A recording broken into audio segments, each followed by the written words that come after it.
Once upon a time, in a serene pond nestled in a colossal forest, there lived a community of lively little frogs.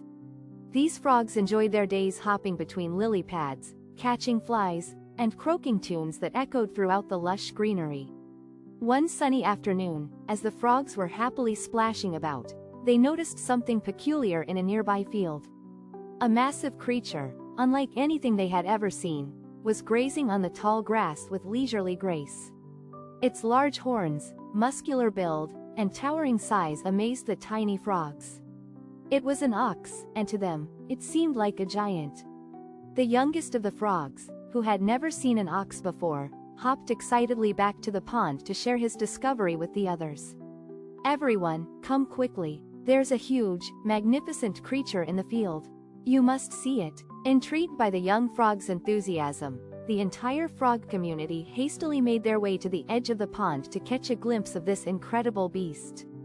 The sight of the ox grazing placidly left them in awe, for it was much larger than anything they had encountered.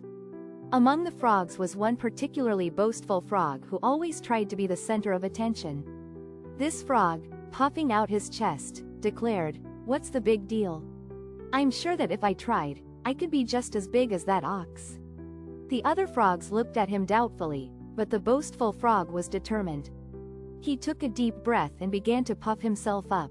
His little body expanded as he drew in as much air as he could, and he proudly asked, "Am I as big as the ox now?" The other frogs shook their heads and croaked, "No, not even close." Undeterred, the boastful frog took an even bigger breath and swelled up more. "Surely, now I must be as big as the ox," he exclaimed confidently. Yet again, the other frogs chorused, "No, you're still not nearly as big." Frustrated but resolute, the boastful frog decided to take one final, enormous breath. He puffed, and he puffed, swelling bigger and bigger, straining his tiny body to its limits. Just as he was about to ask one more time, there was a sudden, sharp pop. The overinflated frog burst, vanishing in an instant, leaving the other frogs speechless and saddened by his folly. The wise old frog of the pond, who had quietly observed everything, finally spoke. "My friends," he began gently, "let this be a lesson to us all.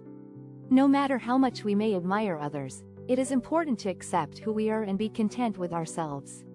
Pride and envy can lead us to do foolish things that might harm us."